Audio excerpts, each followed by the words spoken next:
Estamos en las 11:08 de la mañana aquí en la sintonía de Radio Popular, Ratia, en nuestra última hora. Y hoy nos acompaña Javier Couso. Él es eurodiputado de Izquierda Unida. Sí. ¿Qué tal, Javier? Muy bien, encantado de volver a estar contigo. Pues sí, hacía mucho tiempo además, sí. Por cierto, hacía mucho tiempo.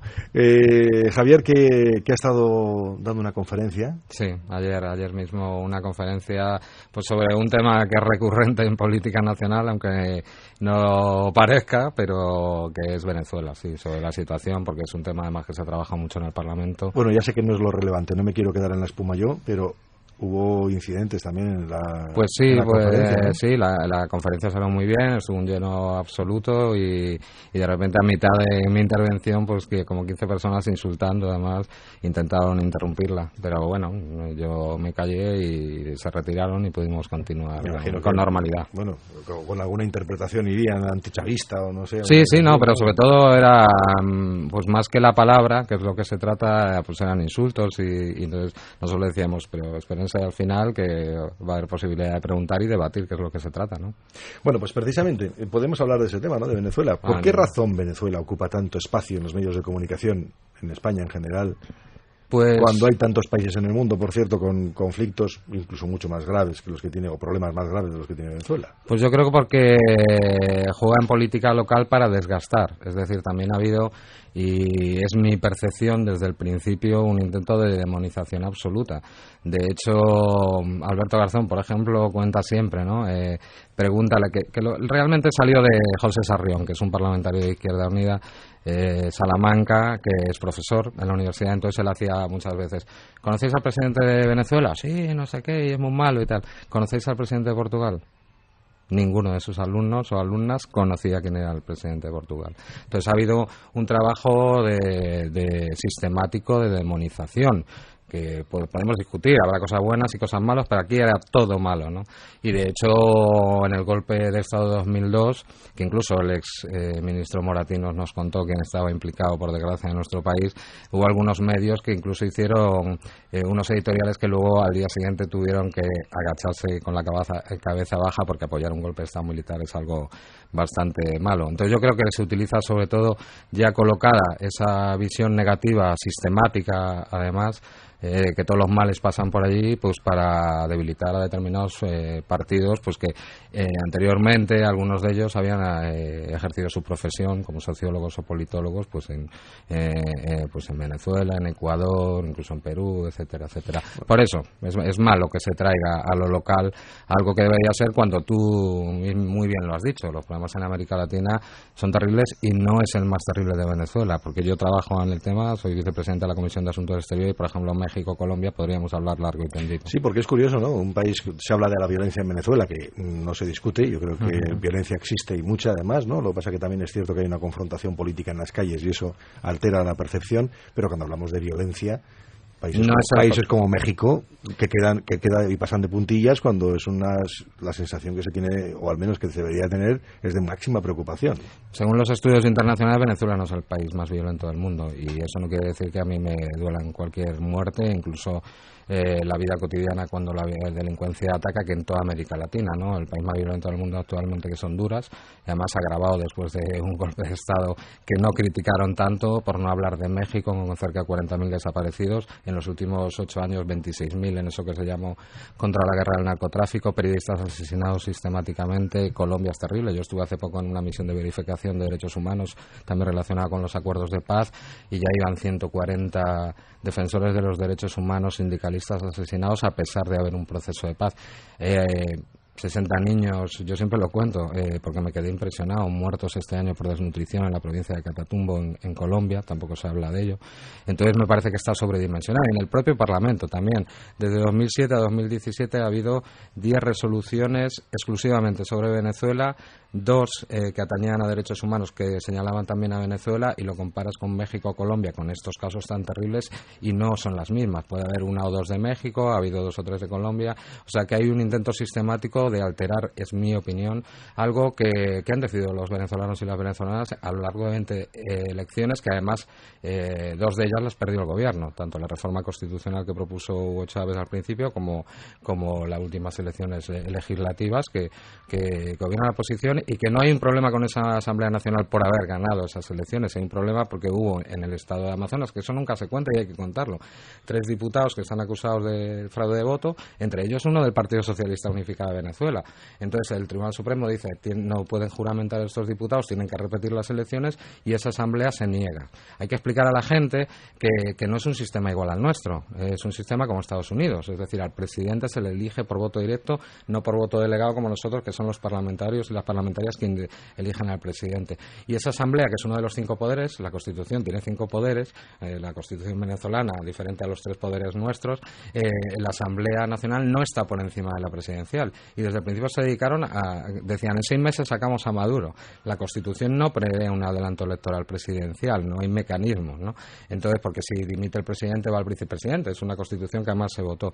Entonces, ese es el gran problema, ¿no? Que la Asamblea Nacional creyó que con las legislativas había ganado todo el poder, y eso no es así, ese es el grave problema, ¿no? Y es no toda la oposición, una parte de la oposición que apuesta por esa vía para sacar rápidamente a un presidente que tiene la misma legitimidad que ellos, porque uno de los poderes constitucionales es el Consejo Nacional Electoral, que le ha dado la legitimidad de que ganaron esas elecciones. ¿Y por qué se ha instalado, por ejemplo, entre nosotros la imagen de que, bueno, al menos algunos pretenden instalarla, de que eso es una dictadura? Pues yo no lo entiendo, o sea, lo decía antes, por la sistemática demonización de un proyecto político que ha tenido un gran respaldo por parte de los venezolanos, que sí que pasa como en todos los países, pues ahora mismo hay una serie de problemas, sobre todo económicos, asociados pues a prácticamente el monocultivo que tiene Venezuela y que no se ha conseguido revertir en estos años de cambio político, de aquel bipartidismo de COPE y ADECO, importa prácticamente todo, y con la bajada de los precios de petróleo pues en una situación económica bastante complicada. Habría que analizar también la bajada de los precios de petróleo, que ha empezado a subir ahora porque la OPEP otra vez se ha movido, y además por una iniciativa del presidente de Venezuela, ¿no?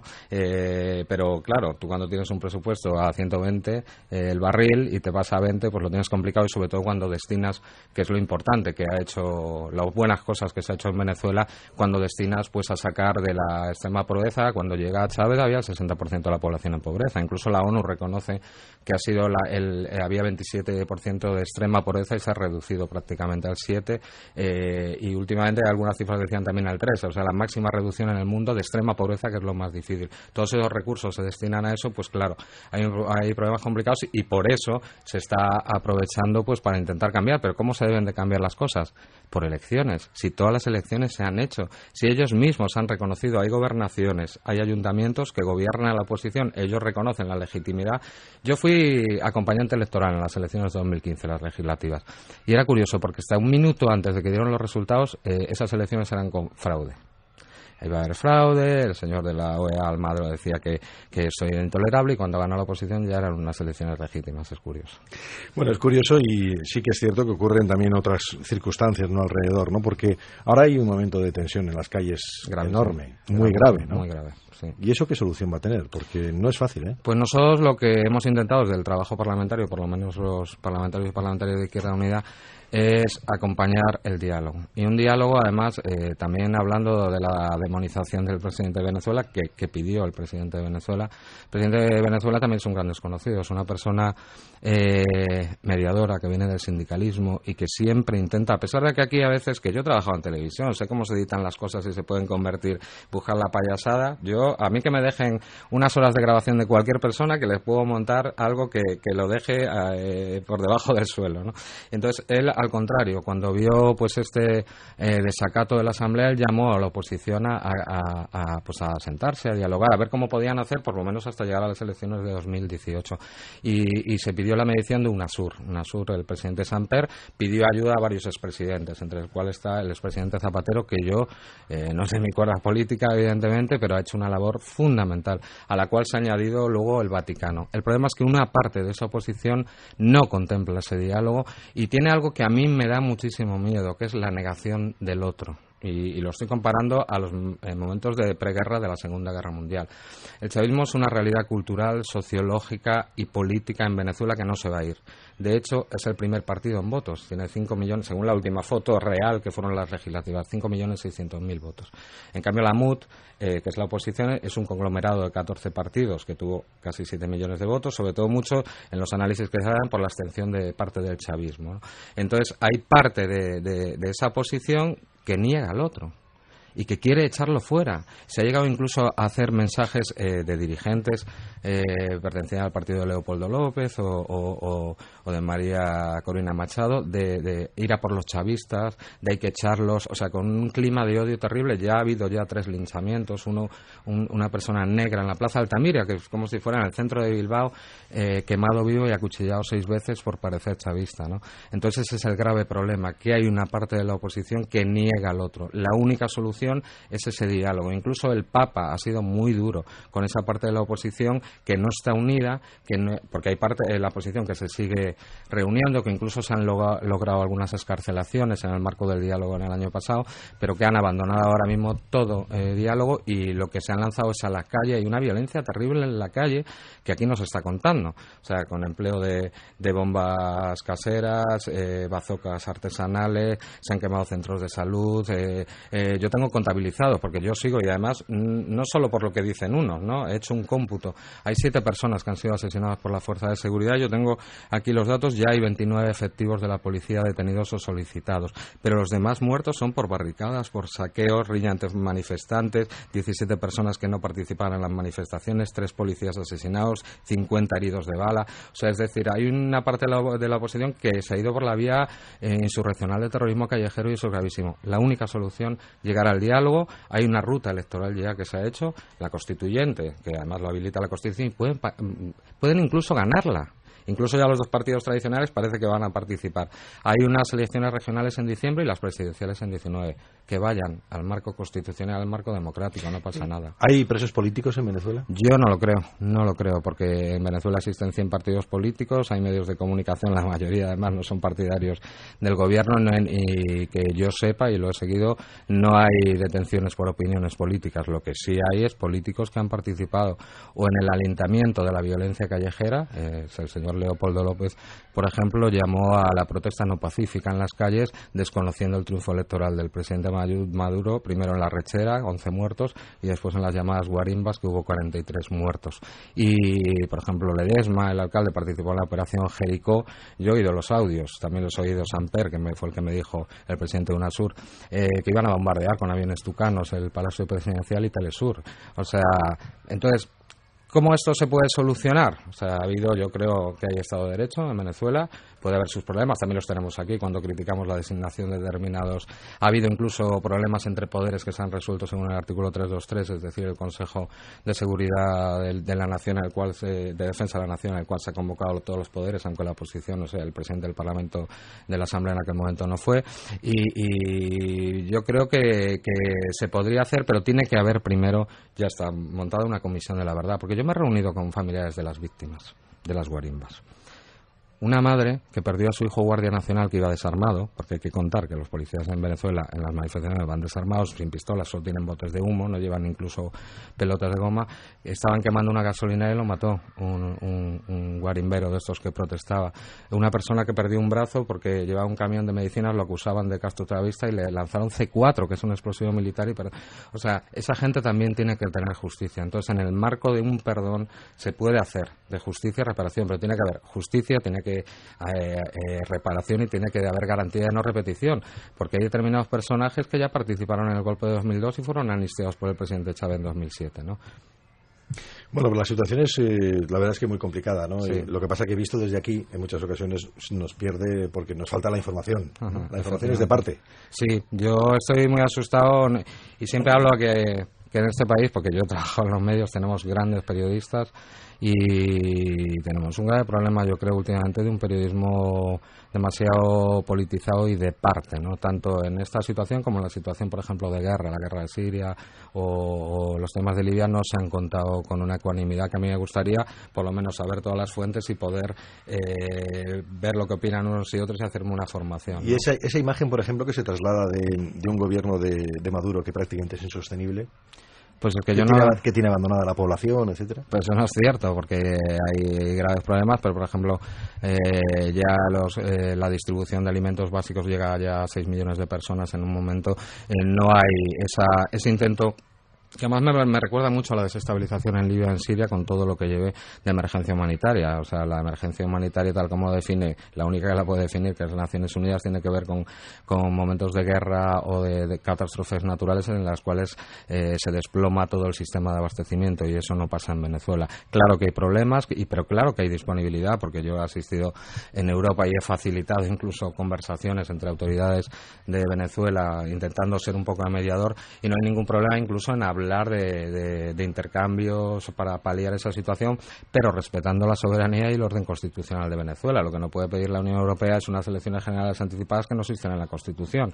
Lo que se puede hablar, o sea, puedes hablar, puedes ayudar, puedes llegar a acuerdos, pero lo que no puedes hacer es la injerencia para decidir tú qué gobierno tiene que estar. Sí, porque voy al terreno más social, ¿no? Porque hay algunas organizaciones no gubernamentales sí que han dicho que hay problemas de abastecimiento y que incluso es necesaria la ayuda humanitaria para Venezuela. No, hay problemas no tanto en determinados productos, porque se importa todo, sobre todo en tema de medicinas, pero hay un paralelismo, y yo lo digo siempre, con lo que se hacía, por ejemplo, con el gobierno de Allende, y no lo digo yo, sino lo dicen los documentos desclasificados del Departamento de Estado, las empresas farmacéuticas, etcétera. A pesar de Venezuela ha ido pagando toda la deuda, no está en default, incluso gente de la oposición se ha enfadado cuando ha habido últimamente compra de acciones de PDVSA por parte de Goldman Sachs o algún banco internacional. No está en situación de default, no está aislada internacionalmente. Claro que hay problemas, pero como hay problemas en América Latina o en Haití no hay problemas, o en Nicaragua no hay problemas, o en Honduras no hay problemas, o hay problemas en todos los lugares, pero elevar algo a como si fuera una catástrofe, una emergencia humanitaria, no es así ni por asomo. Hay una intencionalidad política en derribar un gobierno para trasladar eso. ¿Que hay problemas? Claro, como hay problemas en muchísimos ¿Eso quiere decir que los problemas de desabastecimiento son intencionados también? Yo creo que hay una parte, o sea, todo lo que depende, por ejemplo, de importación está controlado. La distribución sí, sobre todo. Y hay muchos problemas, sobre todo cuando decíamos eso. Es que también hay que entenderlo, ¿no? Cuando tú tienes la mayoría de tu economía depende de un único producto como es el petróleo, si hay una baja, pues claro, tú cuando estás manteniendo, porque a pesar de esto, en el último desde que empieza la misión vivienda, y además ya con toda la baja del petróleo se han entregado casi 1.600.000 viviendas. Hay misiones médicas, que allí se llaman misiones médicas, pero es atención primaria que antes no existía, o cardiológicos, es decir, hay una serie de necesidades que el Estado está cubriendo, y el Estado no va a caer. Incluso yo eso lo he oído por parte, y no puedo citar quién, pero por parte de altas instancias europeas, que saben que no va a cargar, porque además la Fuerza Armada Nacional Bolivariana del Ejército es constitucional y no va a dar un golpe de Estado. Por lo tanto, habrá que tener diálogo e ir por la vía electoral. La misma impresión que hay aquí, por ejemplo, cuando hablamos de lo que se transmite en el conjunto del Estado, en el Estado español, en España, de los medios de comunicación, ¿la tiene Europa también? ¿Es la misma información o es una información tan sesgada como la que parece que tenemos nosotros? Por parte de algunos parlamentarios está sesgada, pero yo cuando hablo con... Lo que pasa es que hablas a veces no en la comisión, sino en otra parte del SEAE, que es el Servicio de Acción Exterior, o la propia Mogherini, o la propia declaración de los ministros de Exteriores de los países de la Unión Europea el 15 de mayo creo que fue, pues una de cal y otra de arena. O sea, arremeten gravemente contra el gobierno de Venezuela, pero también apoyan la mediación que está llevando UNASUR con el Vaticano, ¿no? Entonces, pues depende. En Europa quien domina es la gran coalición, o sea, Partido Popular y el Partido Socialista, y hay por parte de la mayoría, que es la popular, sí hay una intención clara pues de derribar ese gobierno, pero yo veo que en la comisión pues por lo menos todavía hay por lo menos contención para tratar de llegar a una solución dialogada, porque quién va a imaginar el país con las mayores reservas de petróleo en un lugar importantísimo desestabilizado, lo que podría ser para la región, no solo para la sexta economía del mundo que es Brasil, sino por Argentina. O sea, sería gravísimo para todo el mundo, sería buenísimo para los que funcionan con el caos, no sería bueno para los venezolanos, no sería bueno para América Latina, no sería bueno para el mundo. De hecho, nosotros una parte de las exportaciones de petróleo las recibimos también de Venezuela. El problema está que lo que comentábamos antes, ¿no? Que tiene muy mala pinta y parece que tiene muy mala salida lo que pueda suceder allí. Lo que pasa es que sí que es cierto que dependerá de los venezolanos. Son libres para votar los venezolanos. Absolutamente. Todas las elecciones han sido auditadas internacionalmente y reconocidas. Por eso decía, incluso la oposición reconoció o está desconociendo que esa asamblea se ganó legalmente. No le he oído a ninguno de ellos decir. El otro día estuvimos en la Comisión de Asuntos Exteriores con el señor Borges, que es actual presidente de la asamblea, y no le oí desconocer su propio silla o su propio escaño, ¿no? Por lo tanto, hay solución si se aparta esa parte de la oposición que quiere ir a un cambio violento de gobierno, y yo creo que se puede ir. Lo que hay que bajar es el nivel de violencia. Yo no les he oído, y se lo reclamé, llamados al cese de la violencia. Se utilizan menores. Le enseñé al señor Borges las fotos de 40 unidades de transporte quemadas, el ataque a un hospital, al Tribunal Supremo. ¿Se permitiría aquí en este país? Le enseñé fotos de armas. El otro día murió un chaval de 17 años por manipular un mortero. Le explotó y le reventó el pulmón. Y no les oigo a ellos parar eso. No lo oigo. La manifestación legal y pacífica está permitida en Venezuela, pero cuando salen 200 personas encapuchadas, y igual suena lo que estoy diciendo, encapuchados, atacan a la policía con cócteles molotov, con granadas, incluso presencia de paramilitares en la frontera con Colombia, tienen que hacer un llamado a la calma. ¿O qué van a ir a negar? Yo lo decía y lo vengo diciendo todo el rato. ¿Qué van a ir a negar esos 5.600.000 o esos 7 millones de base sociológica del chavismo? ¿Los van a matar a todos? ¿Qué van a hacer? Entonces, un poco de contención. Y a los políticos españoles les diría, un poco de saber con quién te juntas, de saber con quién te juntas. Porque si alguno habla con el expresidente Zapatero, se daría cuenta de lo que se ha dado cuenta él al entender cuál es la oposición que no quiere una vía pacífica y democrática y la que sí lo quiere. Bueno, pues vamos a esperar a ver cómo se resuelve lo de Venezuela, a ver qué es lo que sucede. Pero bueno, ahora como todos vamos a quedar colapsados con lo que pueda suceder en el Reino Unido, por ejemplo, ¿no? ¿Sí? ¿Qué le ha parecido eso de repente? ¿Cómo se puede perder credibilidad en poco tiempo, en pocas semanas? Uno puede perder crédito volado, ¿eh? Bueno, pero no es la primera vez que pasa, ¿no? Hemos visto adelantos electorales que luego han sido un gran fracaso. Yo creo que ha habido una malísima gestión por parte de esta señora, no solo de lo que supone el Brexit, sino también, por ejemplo, de los últimos atentados terroristas, ¿no? Yo creo que le pasó un poquito como al gobierno de aquí en ese sentido. La que fue ministra de Interior, que además desmanteló prácticamente a la policía con esos recortes de austeridad, que además no cambió la política exterior británica, que ha sido muy dañina en todo Oriente Medio, sobre todo apoyando a determinados grupos rebeldes que luego se han descubierto que eran grupos takfiristas o salafistas, ¿no? Y yo creo que también pues lo que destacaría como es la resurrección de una persona como Corbyn, a la cual habían matado todos los medios, incluso sus propios diputados, y que de repente ha puesto el acento en volver a la socialdemocracia clásica. Ha empezado a hablar porque es algo que sufrimos en todos los lugares, esta globalización neoliberal que ha abandonado a importantes capas de la población trabajadora desempleada, que no entiende, que no tiene acomodo en este mundo en el que dominan las grandes finanzas, en el cual ya es malo incluso invertir para tener lo que llamamos el estado del bienestar. En unos países se decanta hacia la derecha extrema o incluso hacia la xenofobia, y afortunadamente otros países pues a recuperar esa esencia de reparto social. Entonces yo creo que es una atención. Lo que pasa es que todavía no se sabe si va a haber gobierno de un lado, si va a haber gobierno de otro, cómo nos va a afectar a la negociación, por ejemplo, con el Brexit, pero bueno, ha quedado una situación interesante, por lo menos. Bueno, que lo van a discutir ahí en Europa, no me cabe ninguna duda, porque esto va a afectar de lleno, además, también. Sí, porque ahora tendrá que ver con quién se negocia y todo. Por eso tiene que ver con el Brexit y tiene que ver con las negociaciones ahora mismo. Javier Couso, europarlamentario de Izquierda Unida, le agradecemos el que haya estado esta mañana con nosotros. Un placer, como siempre. Que tenga buena jornada, es que ricasco.